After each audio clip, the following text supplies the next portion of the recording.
Hello friends, if your iPhone touchscreen is not working, then this video is for you.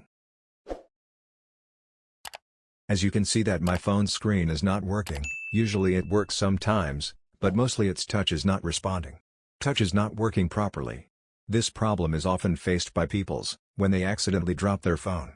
Or maybe because of falling your phone in the water.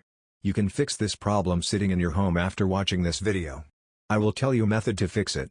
You can apply this to any iPhone.